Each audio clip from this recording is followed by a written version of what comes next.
schemes like Mahatma Gandhi National Rural Employment Guarantee Scheme for water conservation structures, providing financial assistance to states for rainwater harvesting, and launching initiatives like Jal Shakti Abhiyan. The government also focuses on promoting water use efficiency, preventing pollution of water bodies, and encouraging community participation in water conservation efforts. Let us take this discussion further. My first question goes to Dr. Pramod Kumar Rajput. Sir, you are the author of books like Leaders with Ladders, the leaders with the ladders with transformational leadership, and according to you, and what according to you would be the role of leaders in water conservation in the era of AI and other digital technologies? Thank you very much, Shrestha and thank you for Exneco. Very, very good evening to everybody. I am feeling so happy and blessed in front of Mr. Vishwanath because in the morning when I was listening to him, it was mesmerized because we keep on hearing about him, the rain man of the Bangalore. So, sir, salutations to you. Right. And at the same time, the way our respected Chief Guest, Vice Admiral Puneet Kumar Behal has added the things, the word of wisdom, along with Dr. Abdul. So it was such a great thing. And we are talking about such a mammoth work, which is very, very important. So during our earlier days, when we used to study, and still the people they study, we used to have the poem, we say, Machli Jal ki Rani hai, Jeevan uska pani hai. Like that is the thing, the queen of the water is fish and water is her life. If you touch her, she will get frightened. But now actually it is applicable for the human. It is actually applicable for the human, which is very, very important, and we should know it. And today, since morning, when I was listening such a brilliant talk by such a great people, I said, oh my God, there's a lot of things has to be taken care, and as a person, we can make a difference. So whatever, wherever we are, we can really make the difference. So when the well is dry, we learn the worth of water. It has been said by Mr. Benjamin Franklin. But I also noted the point which has been said by Dr. Sanjay Rana today in the morning. Thousands of the people will live without love, but not without water. So that was one of the beautiful line. I thought, let me just write it and I will speak on this wonderful platform.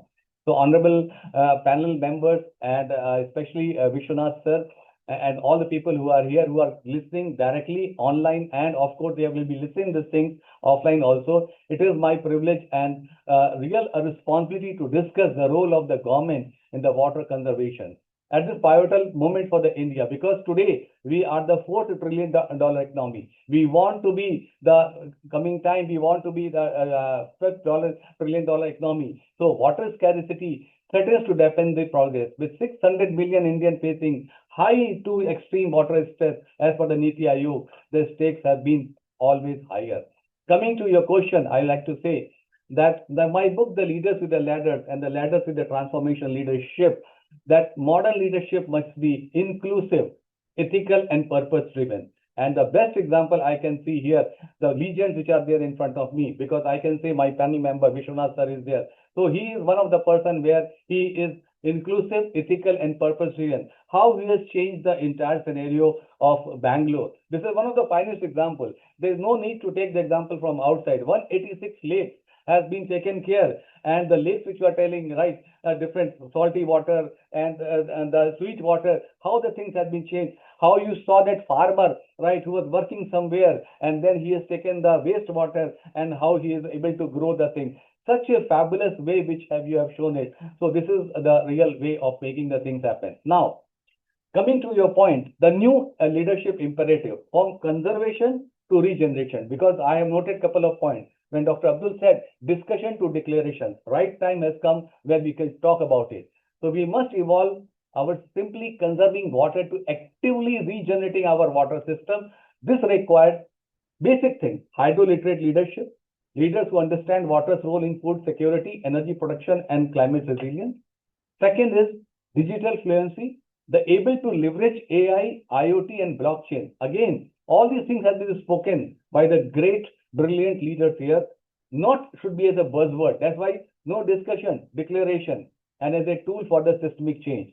And the third important point I like to add here, policy entrepreneurship, creating framework where every drop is counted for, valued, and optimally utilized. When I say every value, one of the biggest example may say that in the toilet, in the water tank, right? Put one liter of the bottle there, and then you can save the water. So, but saving is going to make a difference. So every drop it counts, which is making a difference.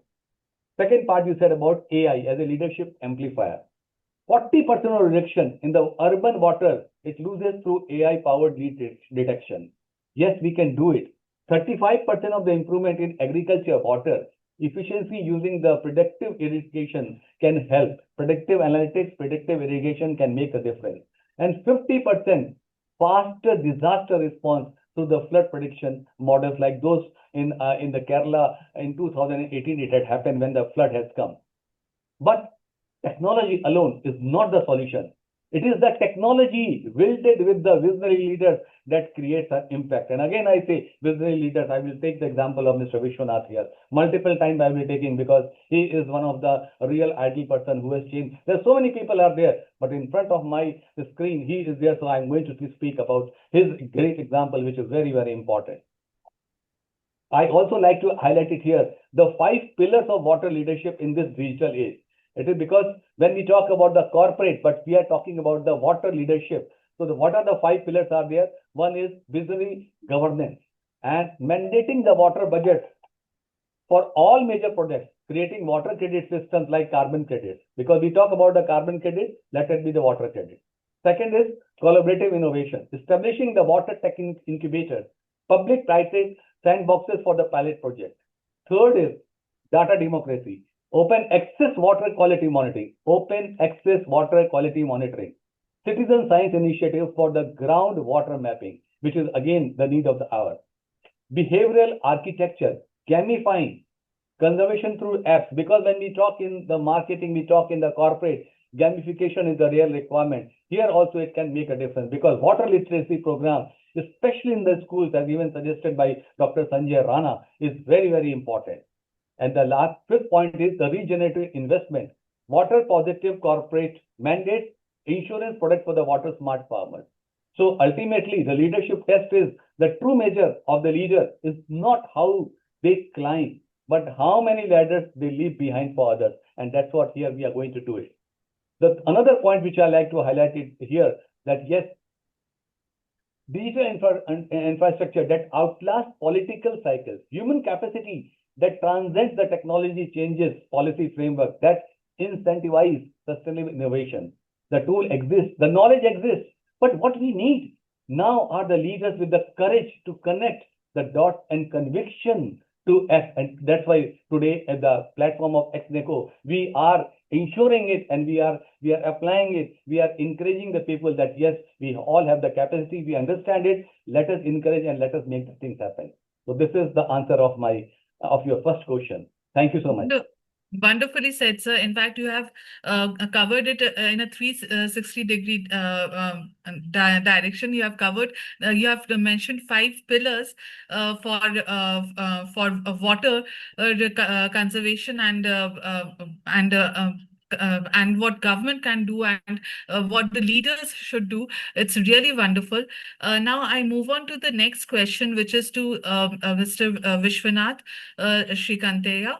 So what should be done to preserve water in the future and also to raise the quality of it as well? Yeah, so here's the challenge, as Professor Rajput rightly put, Dr. Rajput put it. We are now a $4 trillion economy. We're growing at 7%, 7.5% GDP, which means that our water consumption also grows at 7 to 7.5% GDP. As you know, Shrishta and the others in the panel know, even in the rural areas, examples were being given that our fertilizer consumption and pesticide consumption has been on the increase, tremendous amount of fertilizers and pesticides, precisely because of food security, which was unleashed by the Green Revolution. Now, once we got food security in the rural area, we started to understand the damage we had done to the environment through the process of excessive use of fertilizers, right? So eutrophication, nitrate contamination, soil deterioration. So in the rural areas, we are now making a shift towards natural farming and organic farming. The government itself is facilitating that. A lot of community groups and citizen farmers are trying to move towards better management of fertilizer use and pesticide use. This better management of fertilizer and pesticides will have a strong impact on water quality. Nitrate contamination is one of the most severe contaminations. And over time, we'll have to understand to mitigate nitrate contamination, make sure rural water quality is good. Luckily for us, the government has also invested in the largest sanitation program in the world called Swachh Bharat Mission, right? Now, in the rural areas, the sanitation scenario has transformed dramatically from what was there about 15 years back to what is there now, which means that our domestic waste is being handled. And as part of Swachh Bharat Mission 2, we're now trying to understand what grey water and wastewater flows in rural areas is and how do we better address it and manage it, right? So that will also significantly help in improving water quality. Come to the urban areas, there are two significant components of pollution. One is domestic sewage, which is the largest in volume. So the Amrut program of the government of India, again, is making large-scale investment in sewage networks, sewage treatment plants, and what is called fecal sludge treatment plants, where we pick up waste from on-plot sanitation systems and try to address it. Now, as a growing economy, but also not a very rich economy, we have to take steps at a time to make sure that we address the pollution issue. Now that it has come to the notice of everybody, what our lakes are polluted, our rivers are polluted, now action has started. It will take some time, but we are on the right direction, right? And we need to amplify it and scale it up with public participation and community participation. The biggest challenge for us from a water pollution perspective will remain industrial pollution. And industrial pollution is a big challenge because the large industries will set up their own effluent treatment plants and be able to manage it, multinational corporations and big corporations. For us, the challenge will be the small and medium industries, which are sort of informal, right? For example, electroplating and dyeing industry. These operate at very small scales. They're dispersed, very difficult to set up effluent treatment plants for them because it's quite costly, and the government cannot also put in place community-based effluent treatment plants, right? So we'll have to find a way through that. Now, we are at a critical time in India's development, where, as Sunil Ramareddy was pointing out, we need to protect the environment so that it can be renewed, right? We cannot lose it permanently so that it cannot be renewed at all. If we are able to protect and preserve it at a bare minimum, then we will have the monies as we go forward and the willingness to invest in cleaning up the pollution. In economic theory, there's something called the Kuznets curve. The Kuznets curve has a hypothesis that the moment the economy grows beyond a certain per capita GDP, that investments come in to clean up the environment, to protect the environment, and to clean up pollution. If we believe in the Kuznets theory, I think in the coming 5 to 10 years, we will do a much, much better job of cleaning up our environment and improving our water quality. And that's where we need all to participate. Criticism is one thing, but with criticism has to come action and positive action. And we need to figure out how to get those positive actions on traction. Thanks, Srishti. Wonderfully said, sir. In fact, yes, there is a lot to look ahead in the future, and as we grow, I'm sure as the awareness also grows, we would be able to better address this problem. Now, my next question goes to Dr. Pramod Kumar Rajput. What active role has government played in water conservation in India, and how can these success stories be replicated in different parts of the country? So again, a very wonderful point, which just now Mr. Vishwanath has spoken about it, the difference between the rural and urban. It reminded me in the morning, the quote which has been given by one of the great panel members, it should not be a campaign, but it should be a culture. Conserving the water, it should not be a campaign, it should be a culture, which is very, very important. And coming to your point, this is just getting reminded, water is the life blood of civilization, life blood of civilization. Like what our respected Dr. Abdul has said about it, given the example of Pharaohs, Nile River, Nizams, why they were rich. So these examples are there because rain harvesting to harnessed by Vishwanath sir. Vishwanath sir, I have written your point, which you said very clearly, rain harvest to harnessed. And this is a real requirement, right? So there are a couple of such a beautiful words which you have spoken. It is not a word, it is a deep-seated requirement, which is really required. And it is the real need of the hour for our India, because we have to build ourselves, which is very important, the $5 trillion economy. So government of India has engineered one of the world's most ambitious water governance framework by converging the policy, technology, and community participation. All the three things are there in that, and that's what Government of India is there. One of the examples, because since Sunil Rana sir was there, especially in the Rajasthan desert, we have seen the check dams create prosperity. And now imagine this across India, 75 water deserted districts, stress districts are coming up. So this is one of the examples, because since Dr.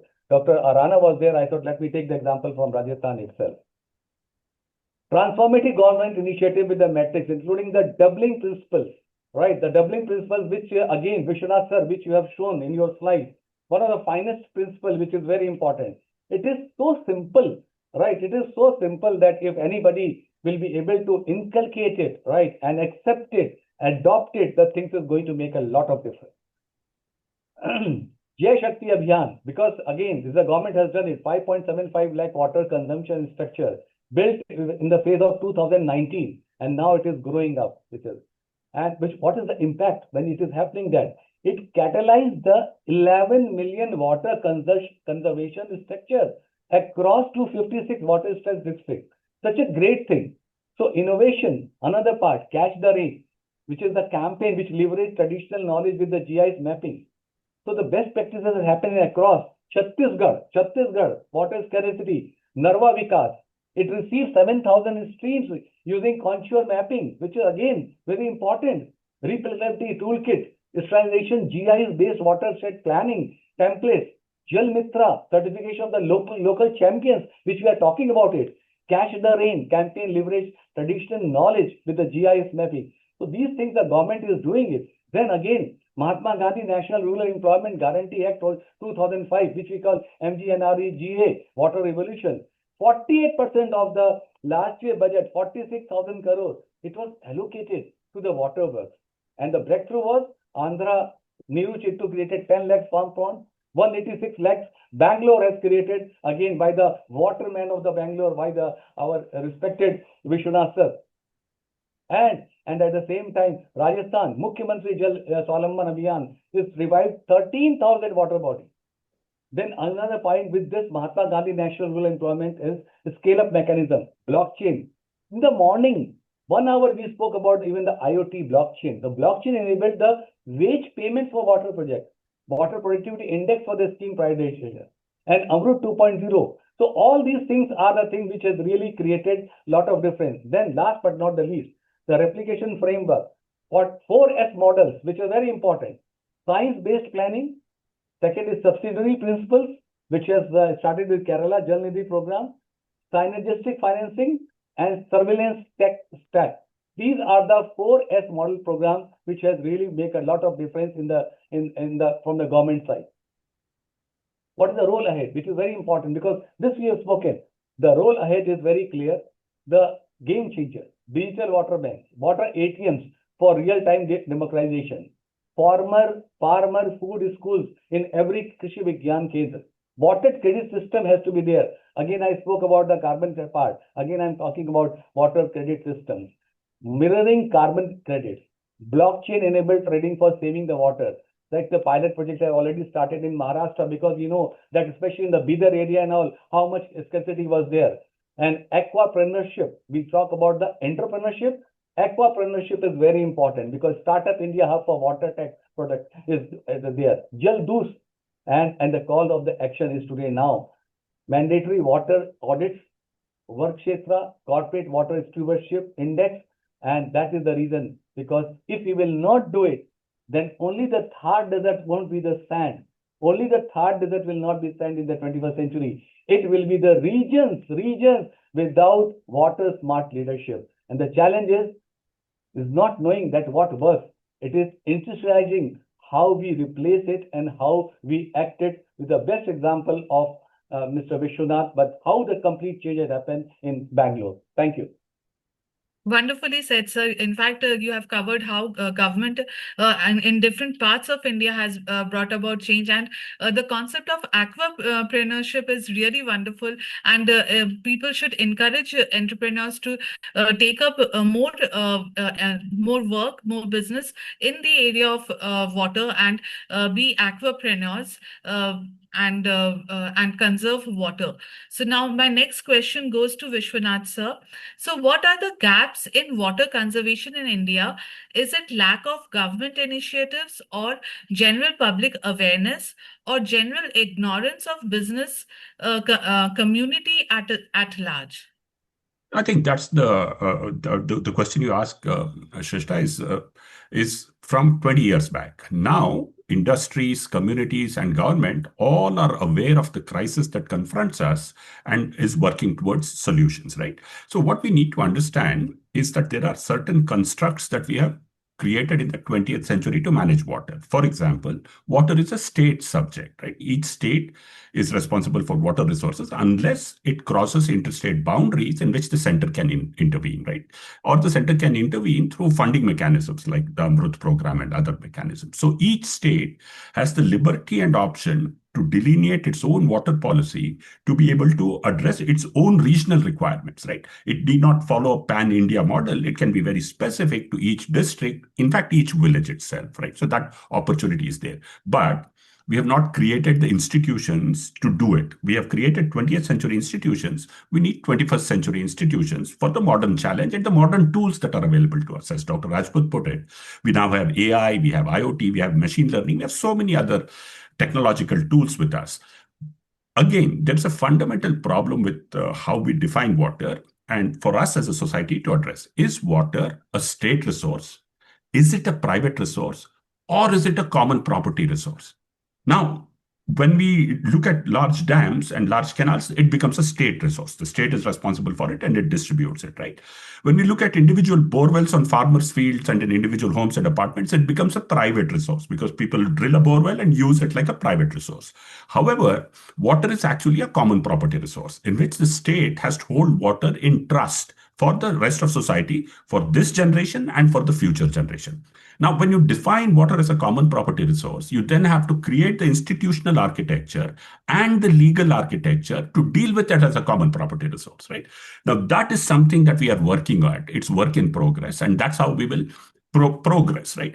A lot of interventions which were there, and Dr. Rajput, I haven't done anything at all. I'm just a foot soldier of water. Many people, like the many panelists who had come before me, and many citizens here, and all across India, as you know, there are a million warriors, more than a million warriors who are working with water and doing it. I'm just merely reporting what has been achieved, and हमारा दो बूंद पानी जो हम bucket में डाल रहे हैं उसके बारे में भी मैं चर्चा कर रहा हूं बस.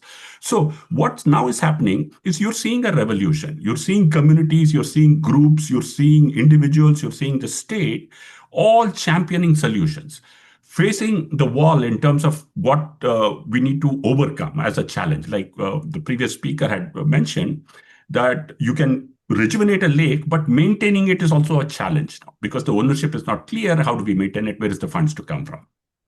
As we come across these challenges in the future, we will find solutions. It is frustratingly slow for many of us who are impatient, especially the young. I'm not at the age when I'm impatient. I'm at the age when I understand what the situation is. And I also understand that it will take sustained effort and patience for us to overcome the challenge. Let me just leave you with this information for India. Many a time we say we have the world's 18% population and only 4% of the world's water resource, and therefore we are a water-stressed country. But flip it around. With just 4% of the world's water resources, we are able to support 18% population of the world, yet be food sufficient, yet grow our economy at large scale.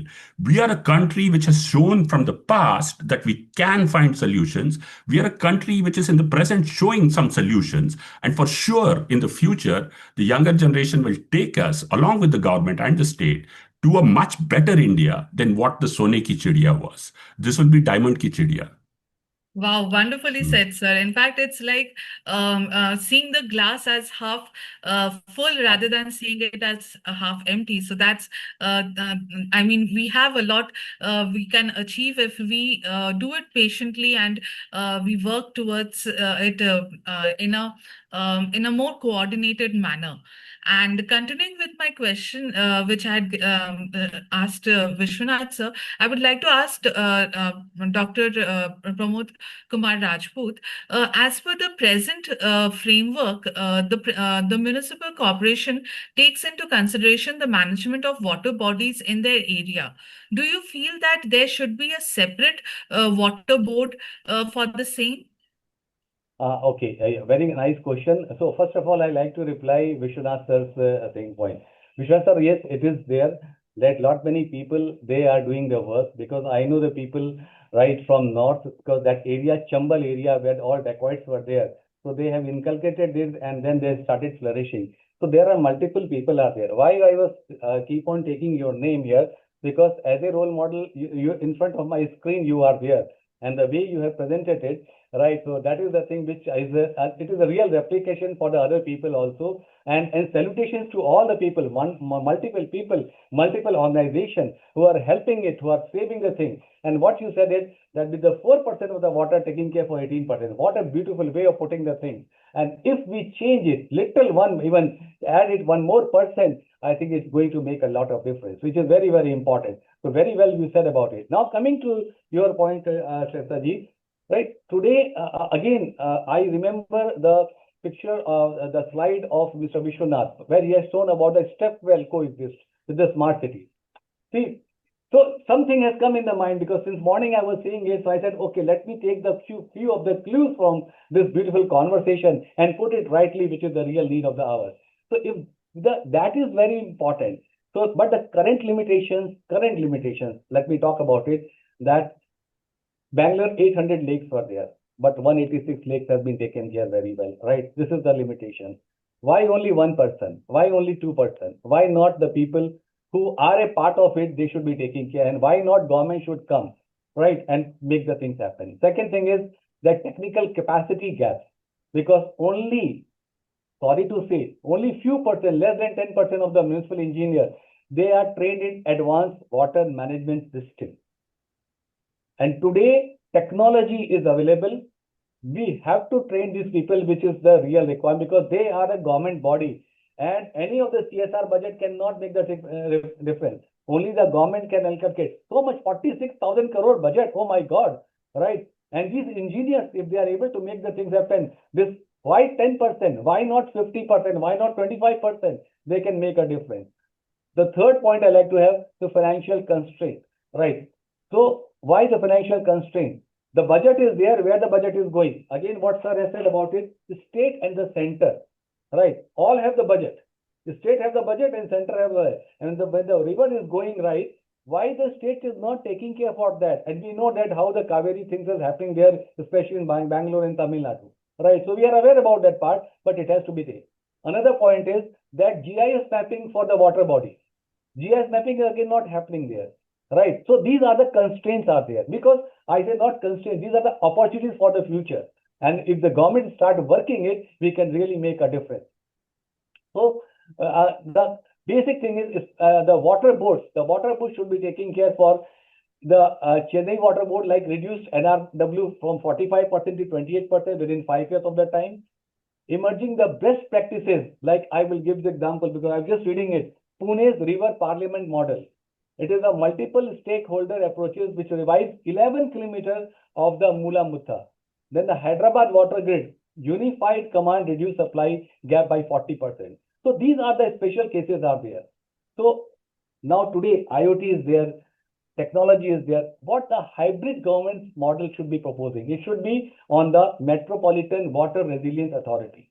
The composition has to be 40% municipal representative, 30% technical expert. When I said 30% of the technical experts, not less than 10%. At least 30% of the government engineer should be aware about it, which is very important. 20% of the citizen representative. Today, like Vishwanath sir, maybe he is the, or there are so many people, but at least in that particular area in the colony, at least 1% should take the initiative, then the 20% will happen. This is the third part. And of course, industry partner. What you again said, Vishwanath sir, it is not a big industry. It is a small MSME, which they don't have the infrastructure. So if the infrastructure will be there, it can make a difference. So this is the combination of the entire thing, 40, 30, 20, and 10%. Other point I like to highlight it here, functional advantage. Proper integrating the planning, financial innovation, technology adoption, and this is the three things are very important. If we start any industry or if we help this thing, if we inculcate all these three things, the things will make a difference. And the another point I like to highlight it here, which is again the roadmap, which is important because the people who are in this particular domain, they will agree with me that metropolitan water resilience authorities in the 10 million plus cities has to be required in 2 years of the time, which really develop the standardized water accounting framework. The second phase, because I'm talking about 2030, which is the roadmap is there, 26 to 29, expansion of all class 1 cities, implementing the AI-powered decision support system. And who can do it? The government can implement it without while approving the things, which is important in the class 1 cities. Third is beyond 2030, create a river basin-based authorities, integrate with the national water grid, which is again required. Another point I like to highlight it here, the safeguards requirement, accountability mechanism, right? Because unless and until we will not make the government authority or the companies accountable, we will not be able to make the thing. So quarterly audits, water audits by the CAG, Computer and Audit General of India, should be taken care because we know that a lot of wastage is happening. Public dashboard has to be there for all the projects, which is again a very important point. And there's a lot of opportunities are there. And today on this platform, we can highlight it here and we can say that if even a 1% is to be taken care, I think that 4% will become 1%, 5%, which is the real need of the hour. Community participation. It has to be mandatory. Ward level, water communities, Jal Mitra, volunteer network has to be spread across, which is important. We should inculcate it. We should encourage it. And conflict resolution, inter-authority water courts, technical mediation. Again, the state level and center level. Why there has to be? Because water is for everybody. It is the real requirement which has to be there.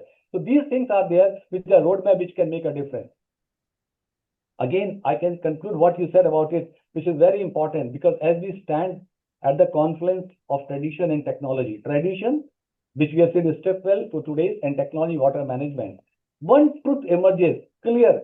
India's water security demands both smart policies and smarter governance structures. And technology without government is just an expensive data. Policies without local ownership remains paper promises, as in a couple of the areas we are able to see. And we know about it, that it is happening. And institutions without accountability become the bureaucratic barrier, which should not happen. So AI-powered system information is required. Citizen-led committees decide. Specialized authorities should be executing it, and transparent mechanism audit has to be there, which is the real need, because that's why since morning we are learning and listing the things which can help to save the water crisis for our Bharat, to make it a Swarnim Bharat, because that is also it is required. Thank you. Wonderfully said, sir. In fact, by listening to you and Vishwanath, sir, now I feel more confident about the future of water. And if things are taken forward in this manner, if we work with a roadmap, I'm sure like we can conserve water. Not only conserve, we can even raise the quality of water that we have. It's really have been a very enriching discussion. And now I come to the last question, which I'm going to ask Vishwanath sir. So please tell us your journey as the rain man of Bangalore. What motivated you to work towards conservation of water? Yeah, like I said, I mean, it's not, the personal is not really important. The personal is the political, but it's not important. I'm a civil engineer and an urban planner, but let me tell you what I have realized over the journey of 39 years. I've been trained as a technical person in water management, but what I've understood is that water is a social good. Dominantly and first, water is a social good. Second, it's an environmental good, meaning it's for the ecology and for the environment. And third, it's a functional good or an economic good, right? So that's the priority that I've understood. So therefore, for me, the work has been of ensuring equity, access, and justice. If I have to ensure three words, and I keep repeating what I said in the morning, some water for all, not all water for some. One of the things that I've learned over many an intervention which one has done with water bodies is, let's say a rural tank or a lake is rejuvenated. Then we've done that with women in a particular village called Omittur in Kolar district. When the women of the village worked towards rejuvenating the lake, water came to the lake. But then we saw who benefited from the water in the lake. The dominant benefit went to those people who owned land below the lake. If you don't own land, water is meaningless for you. Right. So you may have revived a lake, you might have brought water to it, you might have worked very hard as a community resource. Water has come, but it transforms itself to a private good which benefits the rich and leaves the poor where they are, therefore increasing inequity. This is part of the journey of learning that I have. So therefore the question was, how do we reduce this inequity? And this was done through a dialogue with the villagers and with the community. What happened was the villagers decided to reserve one third of the water in the lake for small animals, small ruminants, goat and sheep. Most Dalit families and lower class and caste families, economically lower caste and class families, have small ruminants. So if they are included as part of the water design, then their livelihoods is also protected. Right. So about 1,825 goats and sheep were identified in the village. All families had small goats and sheep, and therefore the water then started to benefit them.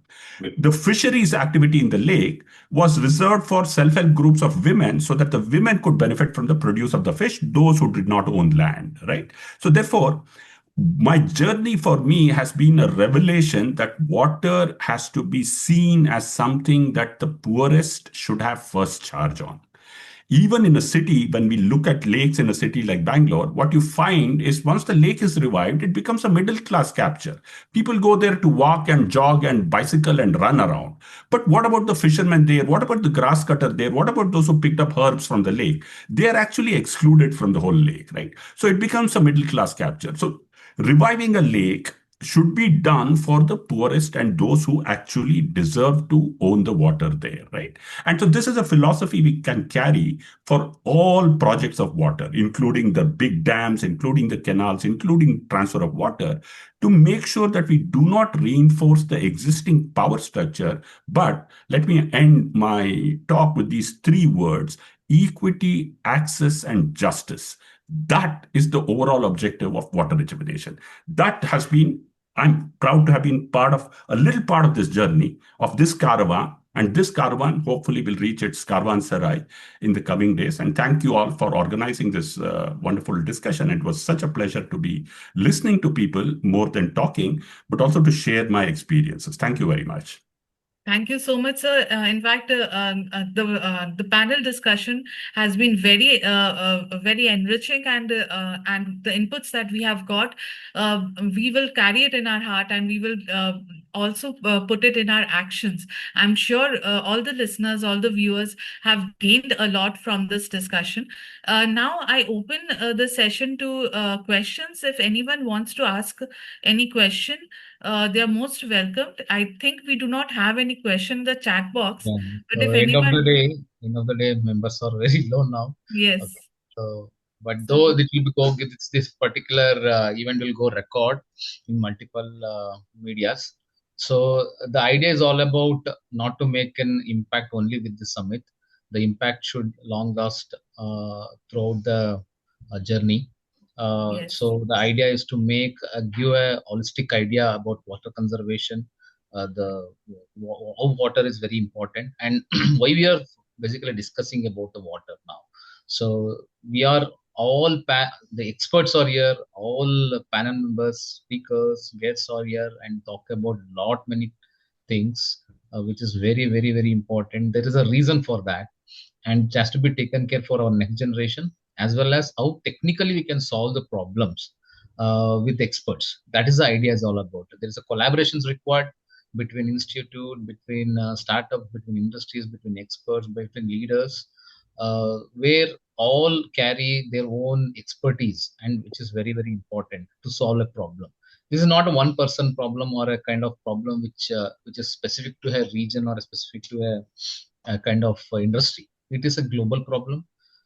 This particular problem is how we can we able to answer our next generation if we go in this fashion. Okay, so there's already water is already a stressed asset. So we have been in our decades, we have been seeing the water in the bottle, we are seeing the water in the tanks. Now we don't know what is the next. So we need all such people, smart people, eco-activists, technologists, and policymakers, everyone, to solve this problem as a whole and build a great nation. Thank you for that wonderful session all today. We have from morning to evening. I think few members have stayed throughout the session. Really appreciated